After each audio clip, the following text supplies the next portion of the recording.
Hi there folks, and welcome to my series called A to Z of Authors from my bookshelf.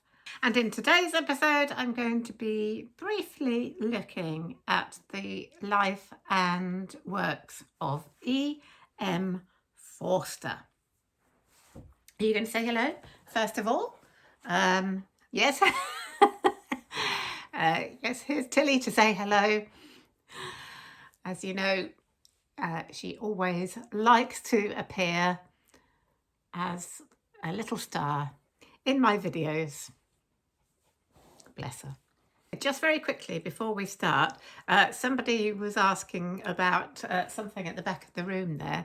Also those three heads behind me, but I won't do that right now. If you stay to the end of the video, we'll have a look at those for you if you're interested. So just to start with, I have 5 books of E.M. Forster's. I didn't buy these. They all belong to my father. I think he must have been a big fan of E.M. Forster. So I have basically inherited these, and I've read A Room with a View and Howard's End, and I'll talk about the short stories later as well. But the other two, A Passage to India and Where Angels Fear to Tread, I have yet to read. So those will be going into my TBR. So let's get into a little bit about the life of E.M. Forster. So Forster's full name was Edward Morgan Forster, and he was born on the 1st of January 1879 in Marylebone in London. He was the son of a Welsh architect called Edward Morgan Llewellyn Forster, and his mother was the Anglo-Irish Alice Clara Whichelow. That's an interesting surname. Sadly, his father died before he was 2 years old. At the age of 4, he and his mother moved to a house called Rook's Nest near Stevenage in Hertfordshire, and this became the model for the house in Howard's End. It's now a Grade 1 listed building. I put up a picture of it here. In 1887, he inherited a large amount of money from a great aunt, which enabled him to live independently and become a writer. I'm not jealous at all. He studied classics and history at King's College, Cambridge, and he did a lot of travelling. In 1903, he travelled to Greece and Italy, and of course we know settings of a couple of his novels are in Italy. And he also became a private tutor to some children in Poland for a while. And it was during this period, between 1903 and 1914, that he wrote most of his novels. So before we go further, let's have a look at those now.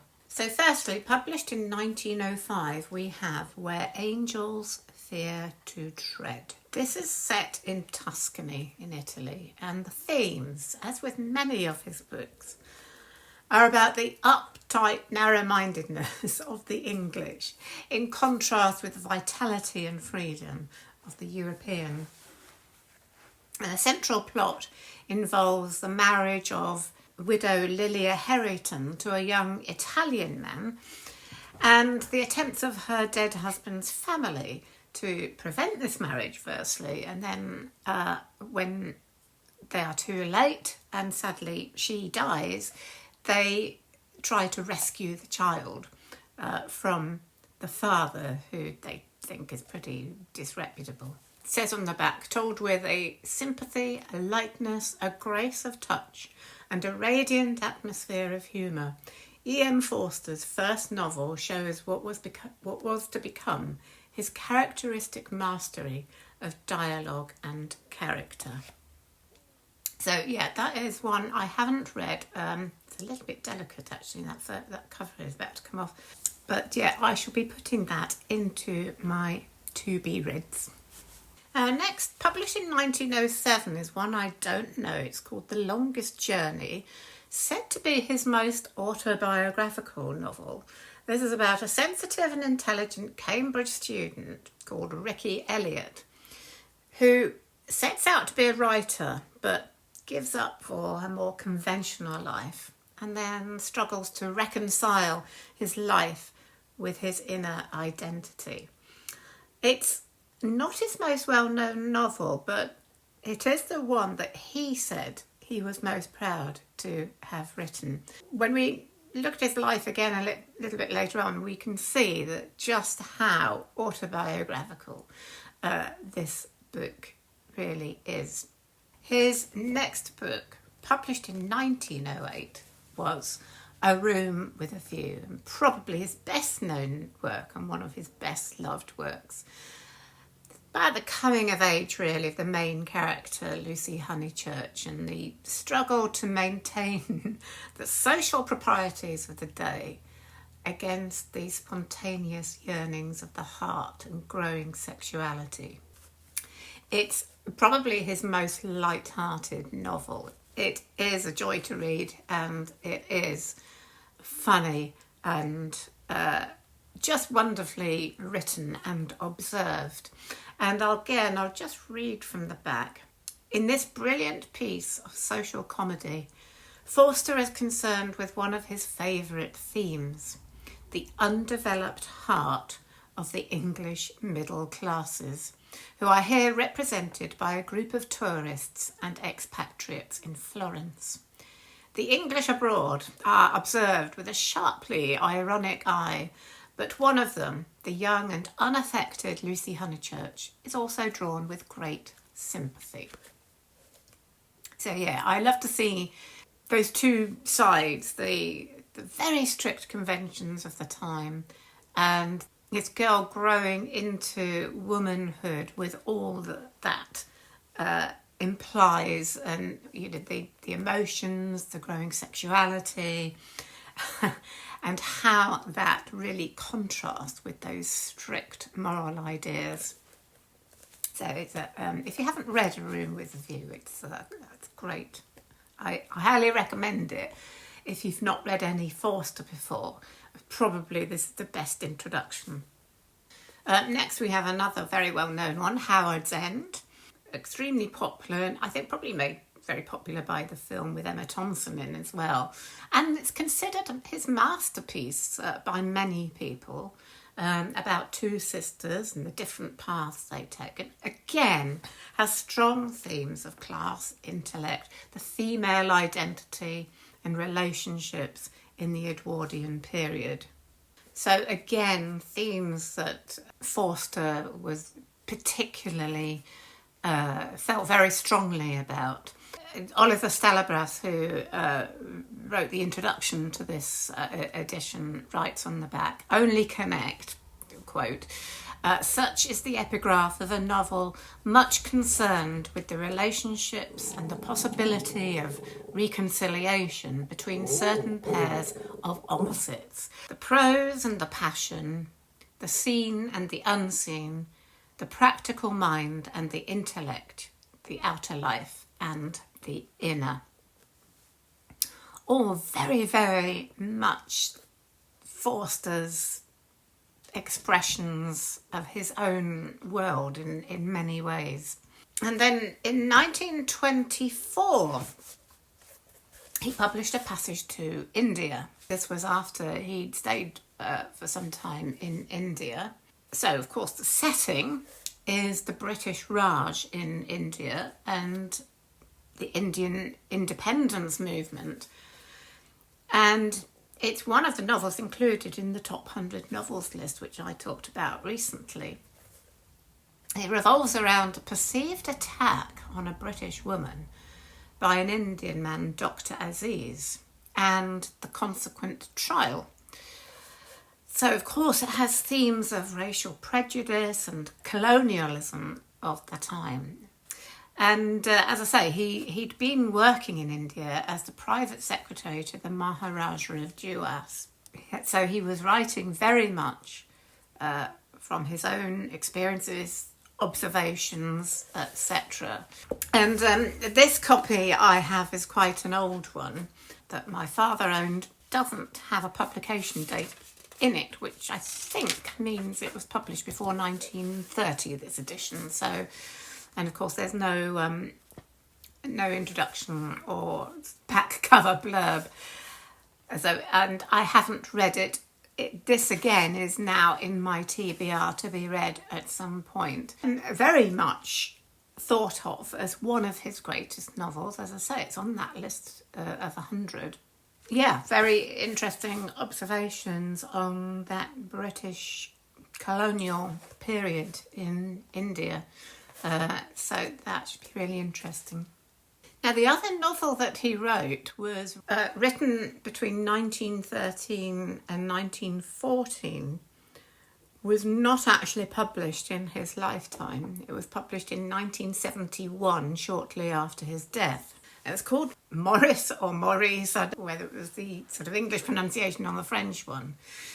It's about homosexual love, and it's for this reason that he didn't even try to publish it during his life. Because of the social and legal attitudes, of course, of the time, fearing he would be open to prosecution. He did, however, circulate it amongst his trusted friends, including people like Christopher Isherwood and Lytton Strachey.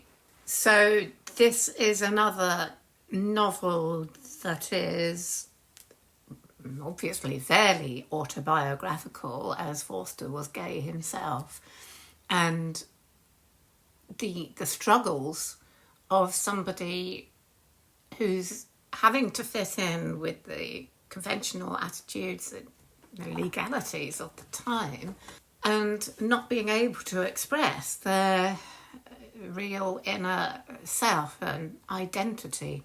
So that's one that, as I say, I haven't read and I would certainly like to have a look at some point. Now, he also wrote quite a lot of short stories, and I have a collection here that also belonged to my father. These were all written before World War One. They're quite sort of fantastical stories, very different from his novels, and very light-hearted, much more light-hearted than the novels too. You can see my bookmarks in there. I've been dipping into these from time to time. They're quite interesting, but as I say, very different from the novels in many ways. But they still carry those very strong Forster themes, social convention, the forces of nature, and full of satire and irony. So well worth dipping into if you are interested. He also wrote 2 plays, Abinger Pageant and England's Pleasant Land, various essays and broadcasts, some literary criticism, including one called Aspects of the Novel, that was in 1927, lots of travel writing and many others. He was awarded the Benson Medal in 1937 by the Royal Society of Literature, and during the 30s he became a broadcaster on BBC Radio. He also later became associated with the British Humanist Association, which promotes secular humanism and human rights.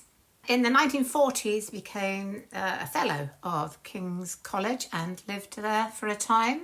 And he also toured America at some point. He's considered to be part of the Bloomsbury Group. That is the group of writers who were active in the early 20th century and who included people such as Virginia Woolf, Vanessa Bell and Lytton Strachey. And they had very modern attitudes towards feminism and sexuality in all of their works. Now, he never married, and though he could not publicly be out as a gay man during most of his life, he was open about his sexuality with his most trusted friends. And he did have various relationships with men throughout the course of his life. And as I said, the difficulties of being gay at a time when it was still illegal was expressed in his novel Maurice. Forster died of a stroke on the 7th of June 1970 while he was staying in Coventry with his long-standing close married friend Bob Buckingham. He was 91 when he died, so a pretty good age. So I hope you've enjoyed that pretty short little journey into E.M. Forster's life. I don't know what's woken the dog up. What?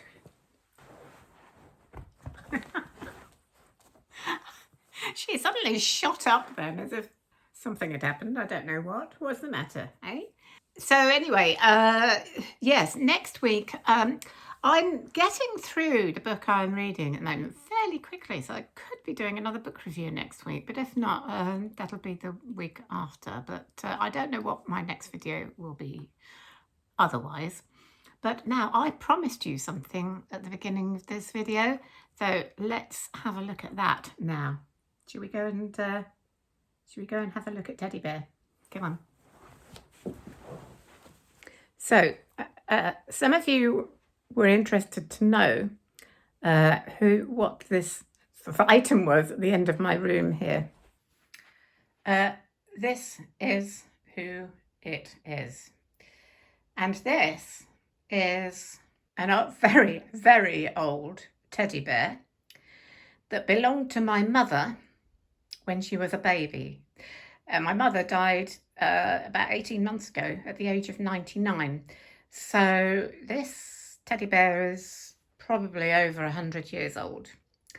And he wears an old hat of mine, and he spends his days sitting here and staring out of the window. He's very threadbare, but he's rather lovely. My mother at some point gave him new eyes, as you can see, because I think they were just ordinary buttons before. He's not a stiff bear. We did have him valued at one point, and we know he's not a stiff, but he's still fairly valuable. So he's very much loved. When I was a child, my mother had him covered in white plush material, and he sat in my childhood bedroom. And because he was then all white, I called him Polar Bear. And he has a slightly bookish connection there, because when I was a child, I tried to start my own library. It didn't work very well. I think I lent out one book, and I don't think it ever got returned. But he became the mascot of my library, which was called the Polar Club. Just a little story from my childhood. There you go. And some of you were asking about these heads. As some of you know, my mother was an artist, and she mainly painted in oils, but she did do sculptures from time to time. This is my brother when he was a baby. This was my father, sort of when he was in his 40s, I think. And that is yours truly when I was aged about 3. So that's the heads that you were asking about. And just for your interest, there's a print of one of my mother's paintings called Magic Man. This one, probably my favourite. My mother painted after a visit to Vienna. It's called Schönbrunn Duet. If you've ever visited the gardens of Schönbrunn, you'll probably know where that is set. So there we are. I just did that because some of you were asking, so just for your interest. Oh, come on then, up and come again. You want to say goodbye? Come on, jump up. Now, there we go. And Tilly says, don't forget to like and subscribe. Don't you? Yeah, you do.